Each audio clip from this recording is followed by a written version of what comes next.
Ang programang ito ay rated SPG. Striktong patnubay at gabay ng magulang ang kailangan. Maaaring may masiselang tema, lengguwahe, karahasan, sexual, horror o droga na hindi angkop sa mga bata.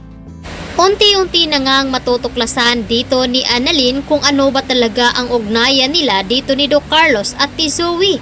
Habang nag-uusap nga itong si Annalyn at si Doc Lendon ay napag-alaman nga dito na matagal na palang close itong si Zoe at si Doc Carlos. Ngunit nagtataka naman itong si Annalyn kung bakit ay walang nababanggit itong si Doc Carlos sa kanyang ina o di kaya naman sa kanya. At dahil dito ay napapaisip na lamang itong si Annalyn.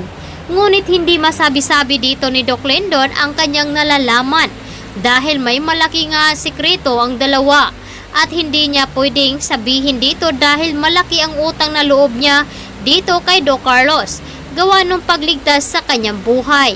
Ang hindi alam dito ni Doc Lendon na si Moira rin ang nagutos upang ipaligpit ito dahil nga nagbabalak nga itong sasabihin ni Doc Lendon dito kay Lynette ang tungkol sa kanyang sikreto. Kaya hindi nga natuloy dahil sa pagpigil dito ni Doc Carlos.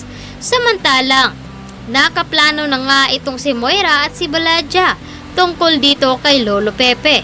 At makikipag-cooperate naman daw itong si Zoe alang-alang sa kanilang sikreto na maprotektahan nga ito at hindi malaman.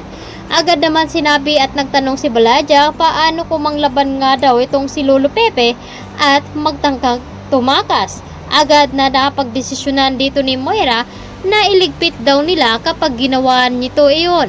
Kaya naman na sinabi dito na kapag dumating na daw sila sa Apex ay agad ite-text dito ni Moira ang plano.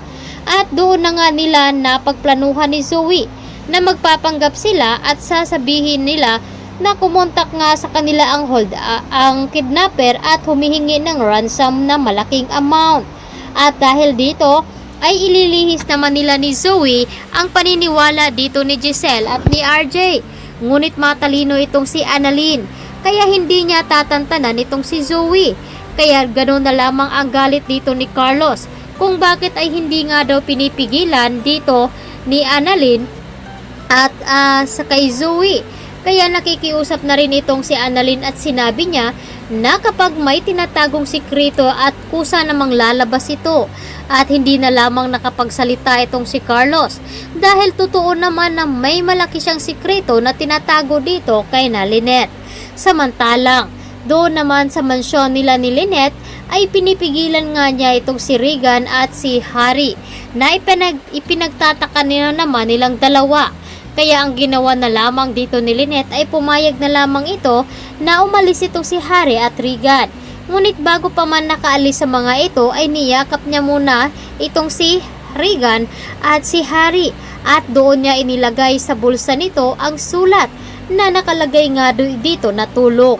Hanggang sa ipaihati dito ni Harry itong si Regan ay agad naman napansin dito ni Harry na may basura at may papel sa kanyang jacket. Agad niya itong nakuha at binasa at may nakasaad nga doon na tulong. Kaya agad na binalikan dito ni Harry itong si Lynette at doon na nga manganganib ang buhay dito ni Harry at ni Lynette dahil hindi naman nakasama dito si Regan. At tila nagtataka nga ito dahil nga mayroon itong hindi magandang nangyayari sa loob ng bahay nila.